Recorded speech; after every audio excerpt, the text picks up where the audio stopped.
सिद्धेश्वर चाहता है। पहली बात आप इसको समझें। दूसरा, खतरा हमें चाइना से नहीं है, पश्चिमी देशों से।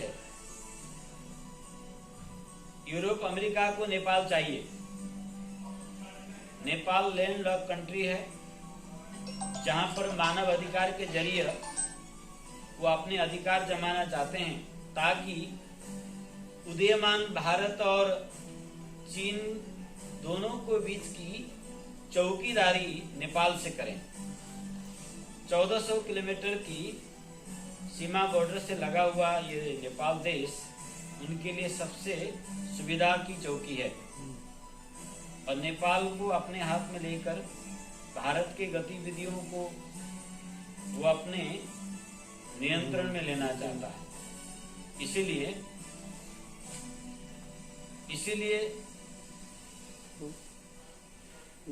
पश्चिमी देश निरंतर मिलेनियम कॉरपोरेशन के जरिए अन्य कई तरीकों से CIA के जरिए नेपाल को अपने अधीन में करते ही जा रहा है। यहाँ से हम चाइना की ओर उंगली उठाते हैं। चाइना और नेपाल की संबंध कई मायनों में नहीं जुड़ सकता। भौगोलिक कारण से नहीं जुड़ सकता, सांस्कृतिक कारणों से भी नहीं जुड़ सकता, भाषिक कारणों से भी नहीं जुड़ सकता, व्यापारिक कारण से भी नहीं जुड़ सकता, क्योंकि चाइना से नेपाल के व्यापारिक मूल्य जो है 100 गुना अधिक पड़ेगा। इसीलिए व्यापारिक समन्वय भी नहीं हो सकता। ये नेपाल के जो कम्युनिस्ट हैं, ये भारत को धमकाती है चाइना को देखा, और भारत से अपनी स्वार्थ पूर्ति करने का गलत तरीका। दूसरा, पश्चिमी दोष है नेपाल और भारत भाषिक, सांस्कृतिक, धार्मिक, रोजी रोटी बेटी के संबंध से ओतप्रोत है। इनको दूर करने के लिए सांस्कृतिक परिवर्तन धार्मिक परिवर्तन में लगा हुआ है। 60,000 INGO नेपाल में तैनात हैं। 20 साल पहले एक भी चर्च नहीं था, आज 26,000 चर्च नेपाल में। 1 टोल 1 चर्च की अभियान है। आज से 20 साल पहले 3 मस्जिद 1 मदरसा नेपाल में था, आज 9,000 मदरसा है। और तराई के जो बॉर्डर बेल्ट एरिया है, मदरसा और मस्जिदों से भरा हुआ है, जहां पाकिस्तान से, बांग्लादेश से और भारत के रोहिंग्या आदि मुसलमान का सीधा घुसपैठ है। और इन लोगों की सबसे सुरक्षित छुपने की और मीटिंग करने की क्षेत्र बना हुआ है। एक तरफ ISIS का उस प्रकार के गढ़ बनते जा रहा है, दूसरी तरफ क्रिश्चियनिटी इतनी तेजी से फैल रहा है कि धार्मिक और सांस्कृतिक परिवर्तन करके एंटी इंडियन मूवमेंट चलाया जा रहा है, जिससे कि नेपाली जो हैं भारत विरोधी हों और भारत नेपाल के बीच में अशांत फैले, ताकि भारत जो है पारवाहन मुल्क होने के कारण रास्ता अवरुद्ध करे। संसाधन जो नेपाल के लिए औषधि से लेकर आलू के दाने तक यहाँ से जाते हैं, वो रुकावट पैदा हो, वहां भूखमारी फैले, और उनको बचाने के लिए ह्यूमन राइट के जरिए कार्गो श्री अखिलेश्वर महादेव मंदिर के कार्यक्रम में सम्मिलित होने का सौभाग्य प्राप्त हुआ। जो स्वागत सत्कार हमें आप सबके द्वारा प्राप्त हुआ, इसके लिए हम बड़ी प्रसन्नता प्रकट करते हैं। एक समन्वय राष्ट्र है। नेपाल भारतवर्ष का शीर्ष भाग है। भिन्न राष्ट्र होते हुए भी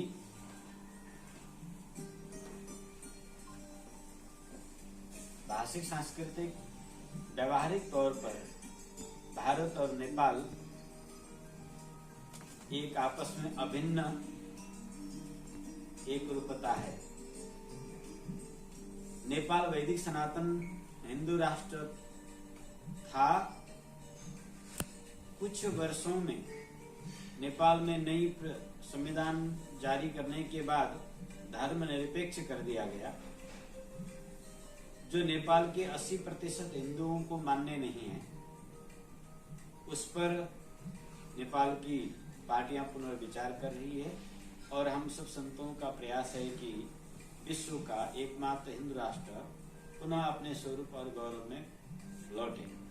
इसके लिए हम सब भारतवासियों को प्रयत्न करना है। नेपाल हिंदू राष्ट्र बने रहने में समूचे भारत को भी हित है, क्योंकि धर्म संस्कार संस्कृति का गढ़ नेपाल है। विश्व बारह संस्कृति जिसे कहते हैं, उसकी उद्भव विकास भूमि नेपाल है। मानव सभ्यता का आरंभ 1 अरब 95 करोड़ वर्ष पूर्व हिमालयी क्षेत्र से हुआ है। हम लोग आधुनिक इतिहासकारों से सुनते आ रहे हैं मानव सभ्यता का आरंभ अफ्रीका से हुआ, ये मिथ्या है। वेद, वाल्मीकि रामायण, पुराणों के आधार पर अगर हम अध्ययन करते हैं, हमारे कैलेंडर को आप देखेंगे तो हिंदू कैलेंडर का जो इतिहास है 1 अरब 95 करोड़ 58,81,125वां वर्ष चल रहा है। तो इतनी पुरानी हमारी कैलेंडर है और मानव सभ्यता का उद्भव विकास हिमालय क्षेत्र से हुआ है, वो भी बराहा क्षेत्र की भूमि से। आज से 4 अरब वर्ष पूर्व यह धरती जलमग्न था। इस धरती को उद्धार करने के लिए भगवान ने बारहा का रूप धारण किया और पृथ्वी को उद्धार करने के बाद कोई ऐसी तत्व कहीं नहीं है जिसके द्वारा फिर पृथ्वी को नुकसान पहुंचे।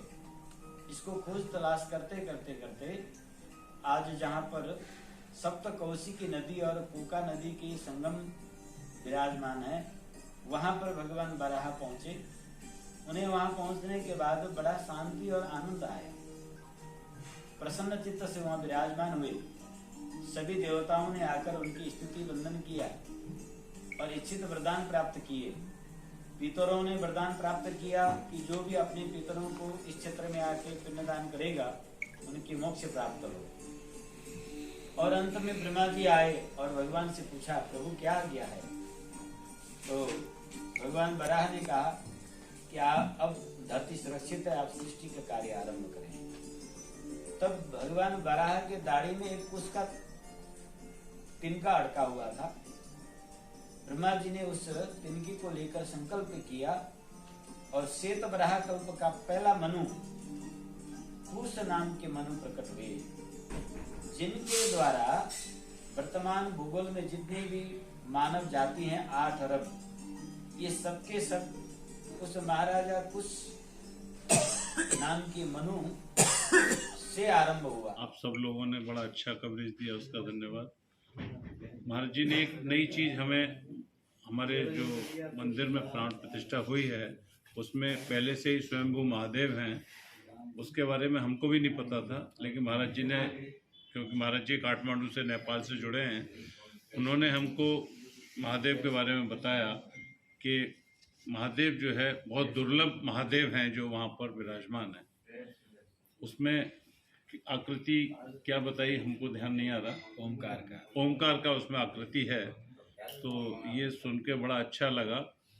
बाकी तो आप सब लोगों का बहुत बहुत धन्यवाद आज की वीडियो कॉन्फ्रेंसिंग का। इसका तो होगा ही, क्योंकि 1400 किलोमीटर का लगा हुआ क्षेत्र है, अपना प्रभाव बनाएगा ही। परंतु जो हल्ला भारत में मचाया जाता है, सुनाया जाता है, उस प्रकार से नहीं है। चीन में सबसे ज़्यादा, नेपाल में सबसे ज़्यादा खतरा जो है पश्चिमी देशों से, धर्म परिवर्तन से है।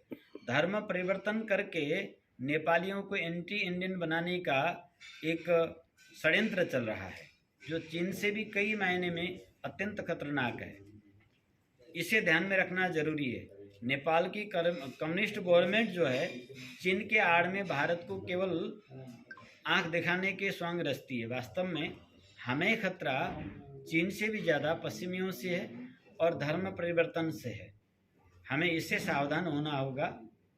बाकी चीन और नेपाल की जो स्तर है, तो चीन और भारत के बीच में नेपाल एक कवच है, कवच बन के सदा रहेगा और सदा रहेगा। नेपाल हिंदू राष्ट्र होने में ही भारत का कल्याण है, क्योंकि नेपाल भारतवर्ष का शीर्ष भाग है, सनातन हिंदू का उद्भव विकास क्षेत्र है। विश्ववारा संस्कृति जिस धरती से प्रकट होकर पूरा विश्व मानव का कल्याण की कामना करती है, वो देवभूमि, वो पावन भूमि अखिलेश्वर महादेव मंदिर में हो रही प्राण प्रतिष्ठा महोत्सव के पावन अवसर में अखिलेश्वर महादेव मंदिर के ट्रस्टियों के निमंत्रण, श्री सतीश गौड़ जी आदि सभी ट्रस्टियों के निमंत्रण पर आया हूँ।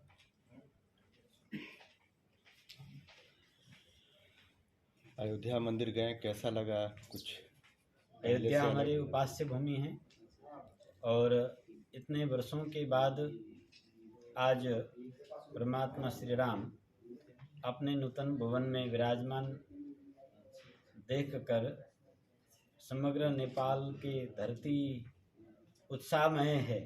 अपने प्रिय दामाद को अपने घर पर देखकर सभी माँ जानकी के पावन क्षेत्र नेपाल के सभी हिंदू हर्ष में समाये हुए हैं। में भी जो है वहाँ मंदिर बन जाए, यह हमारा अधिकार है। हम अपने भूमि के लिए, अपने भूमि में अपने अधिकार के लिए लड़ रहे हैं, ये शर्म की बातें हैं।